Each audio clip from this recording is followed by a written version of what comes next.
tidak menerima tersebut. Dan ini secara tidak langsung membuat seorang anak bodoh amat dengan prestasi yang mereka miliki. Mau mereka memiliki atau tidak memiliki prestasi, itu mereka akan tetap diterima dengan mudah dan tanpa tes apapun.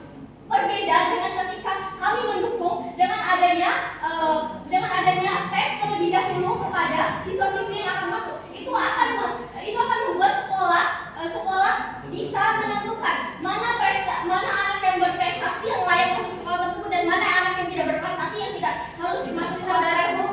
Ya, terima kasih. Sehingga ini membuat mereka tidak peduli dengan prestasi yang mereka miliki. Dan juga seperti yang disampaikan oleh pembicara dua kami, itu ini justru akan berdampak pada sekolah. Dengan adanya jalur zonasi ini membuat sekolah tidak bisa menentukan yang mana yang akan mereka pilih dan layak untuk masuk di sekolah ini. Dan justru ini akan membuat akreditasi sekolah menurun. Mengapa dia menjadi lemah? Akreditasi sekolah itu ditentukan bagaimana sekolah tersebut mendapatkan prestasi, bagaimana akan mendapatkan prestasi yang banyak. Bagaimana dengan diterapkan dengan sistem zonasi ini dia menjadi lemah? Sekolah tidak akan bisa mengetahui yang mana siswa berprestasi dan yang mana yang tidak berprestasi karena mereka masuk join ke dalam sekolah tersebut tanpa dites terlebih dahulu dan menjadi lemah. Sistem zonasi ini sangat buruk ketika berada di diri kami. Mengapa? Anak-anak yang memiliki prestasi yang banyak seperti memenangkan perlombaan akademik, saudaraku, terima kasih, serta anak-anak yang memiliki nilai akademik. Baik saudaraku, jika sistem zonasi diterapkan, maka siswa yang berprestasi maupun non berprestasi itu jika dia ingin bersekolah di situ, maka dengan diterapkannya sistem zonasi mereka tidak akan diberikan perbedaan antara siswa yang berprestasi ataupun non berprestasi karena orang-orang itu sama tanpa menderita. Ya. Ketika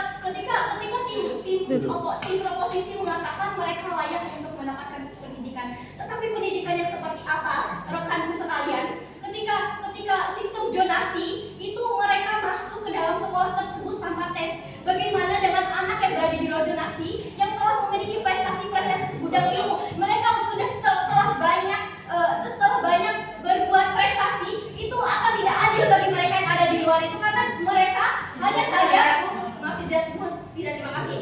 Dan itu akan hanya membuat mereka semakin down karena mereka tidak bisa sekolah di tempat mereka yang akan pilih. Dan siswa-siswa prestasi ini akan dihalangi sepenuhnya oleh sistem zonasi tersebut. Saudara mereka, tidak terima kasih. Mereka ingin masuk di sekolah favorit tetapi dihalangi oleh sistem zonasi ini sendiri. Kami mempertanyakan bagaimana hak mereka untuk menentukan pendidikan mereka selanjutnya. Dan dengan adanya sistem zonasi ini, itu akan merampas hak seorang anak untuk memilih pendidikan selanjutnya. Mereka tidak bisa lagi menentukan secara bebas, tidak terima kasih, tidak bisa lagi menentukan secara bebas bagaimana mereka akan memilih sekolah selanjutnya. Dan